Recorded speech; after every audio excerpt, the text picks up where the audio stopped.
Bienvenue dans un nouvel épisode d'Avant d'acheter, l'émission où je te propose un aperçu brut du gameplay, mes premières impressions sur les jeux fraîchement sortis. Et aujourd'hui, avec mes équipes, on remet le couvert sur ce qui ressemble à une suite spirituelle de Conan Exile, mais dans l'univers mythique de Dune. J'ai menti, j'ai pas d'équipe, je fais tout seul.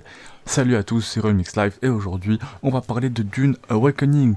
Et je vais être complètement honnête. Franchement, quand j'ai entendu parler de ce projet pour la première fois, j'étais vraiment sceptique. Franchement, j'avais même l'habitude de plaisanter sur sa date de sortie, Dune devait s'éveiller. Mais il a surtout pris une bonne sieste prolongée si vous voyez ce que je veux dire. Malgré mes doutes initiaux, c'est Dune. Après tout, l'univers de science-fiction fondateur imaginé par Frank Herbert, ce classique absolu, et même si j'ai eu l'idée d'un jeu de survie dans cet univers pourrait paraître décalé, voire bizarre à première vue, j'ai été surpris. Parce qu'après avoir passé du temps sur le jeu, je dois reconnaître mes torts. Ça fonctionne étonnamment bien. Non seulement le jeu a du sens, mais il réussit même à capturer l'essence de Dune d'une manière qu'aucun autre jeu n'avait réussi justement à faire jusqu'à présent. Attention, c'est pas parfait, mais si vous êtes fan de jeux de survie, il y a de quoi être conquis. Avant de prolonger plus profondément dans les détails, précisons que ça ne sera pas une critique complète, mais bien une première prise en main. Le jeu est en accès anticipé encore depuis peu. Après une phase bêta plus longue, mon temps de jeu reste encore assez limité comparé à d'autres. Mais même en ayant vu que la partie émergée de l'iceberg, mes impressions sont largement au-dessus de mes attentes avec ce Arrakis alternatif. Dans Dune Awakening, l'action prend place sur une version alternative d'Arrakis où le personnage principal tel qu'on le connaît dans les livres n'est jamais né. Un détail qui change beaucoup de choses et qui sert d'excuse narrative solide pour justifier ce monde en guerre infesté de bandits, de pillards, de factions rivales.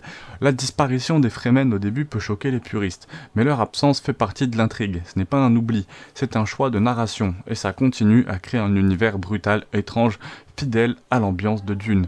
Un des tons justement fidèles à l'œuvre originale. Ce que le jeu réussit particulièrement bien, c'est ce ton fidèle à l'œuvre, ce mélange d'étrangeté mystique et de grandeur épique, propre à l'univers d'Herbert. Interagir avec la confrérie Bene Gesserit, explorer des séquences de rêves interactives, découvrir un langage codé, des symboles puissants, tout ça vous plonge immédiatement dans ce monde étrange et fascinant, là où d'autres jeux ou adaptations échouent, celui-ci attise la curiosité au lieu de perdre le joueur. C'est une structure de MMO à taille humaine. Vous incarnez un personnage personnalisé, chargé de retrouver les Fremen disparus après un crash sur une planète désertique. Et pour survivre, il va falloir apprendre très vite. C'est un jeu massivement multijoueur, mais pas dans le sens traditionnel. Ici, les serveurs sont divisés en petits groupes de 40 à 50 joueurs, ce qui évite l'effet zoo et permet de mieux contrôler l'expérience. Le PVP massif et les guerres de factions arrivent un petit peu plus tard en fin de jeu. L'inconvénient, c'est que le jeu est 100% en ligne, impossible de jouer hors ligne ou solo, comme dans Conan Exile, ce qui peut être frustrant. Heureusement, les serveurs sont stables et les temps de chargement sont suffisamment courts. En fait, c'est de la survie version Dune. La mécanique de survie est centrée uniquement sur l'hydratation. Pas de faim, pas de sommeil, pas de maladie. Juste de l'eau, et sur une planète comme Arrakis, bonne chance. Vous pouvez récolter un peu d'humidité via les plantes, mais la principale source d'eau, c'est le sang. Oui, vous allez devoir vous battre pour survivre. Du combat, et beaucoup de sang. Les combats sont nombreux, souvent brutaux. Vous allez piller des camps, explorer des épaves, déloger des bandits pour récupérer du sang que vous filtrerez ensuite pour faire de l'eau. La boucle de gameplay est violente, mais cohérente. Le système de combat est bien plus abouti que Conan Exile, arme à distance puissance, agréable à manier, tandis que le corps à corps reste correct, sans égaler un jeu d'action pur. Mais le ressenti est bon avec des effets sonores immersifs. La construction de base est simple mais efficace. Pour réfléchir à votre alimentation électrique, protéger votre base des tempêtes, prévoir un espace pour stocker vos véhicules, etc.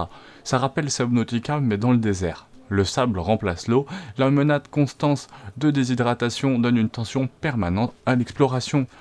Et l'artisanat, un vrai plaisir. Tout est optimisé pour éviter les corvées, vous pouvez transférer votre inventaire d'un clic, les ressources sont directement extraites de vos coffres pour l'artisanat, les stations de craft gèrent elles-mêmes leur inventaire. Bref, c'est fluide, logique et agréable. Le monde en plus est dangereux et vivant. Arrakis, c'est pas juste un décor, c'est un personnage à part entière. Hostile, impitoyable. Le ver des sables, justement, est une vraie entité dans le jeu qui se déplace, traque les sons, attaque. On peut le voir émerger du sable et c'est spectaculaire à chaque fois. Ajoutez à ça les tempêtes de sable soudaines, les zones irradiées, les explosions d'épices et même le soleil qui peut vous tuer d'une simple exposition, vous obtenez une planète infernale mais fascinante. Cet environnement riche malgré le sable. Le plus gros défi était de rendre intéressant un monde de sable. Et malgré les apparences, ça fonctionne. Chaque zone a son ambiance, ses ruines, ses bunkers, à la Fallout, ses factions. L'exploration est vraiment gratifiante. Les quêtes sont classiques, parfois répétitives, mais les lieux ont une bonne mise en scène avec audio et surprise à la clé. Quelques accros MMO en fait, c'est le seul vrai défaut. Ce côté MMO, voir d'autres joueurs entrer dans des zones qui devraient être désertes ou découvrir que quelqu'un a déjà vidé un lieu clé que vous exploriez avec tension, ça casse un petit peu l'immersion quand même. Des instances solo aussi, pour les séquences scénarisées, aurait pu être une meilleure idée. C'est pas dramatique, mais c'est notable. Donc Dune Awakening est très bon. Quelques bugs, quelques soucis de fluidité, des animations un peu douteuses, mais c'est plus que stable que ne l'était Conan Exile à ses débuts. Système de survie intelligent, monde magnifique, et surtout ça ressemble vraiment à Dune. L'ambiance, le mystère, la rudesse, tout y est.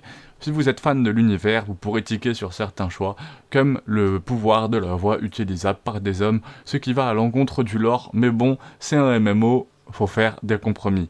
Et malgré cela, je me suis quand même éclaté, je suis passé de sceptique à convaincu.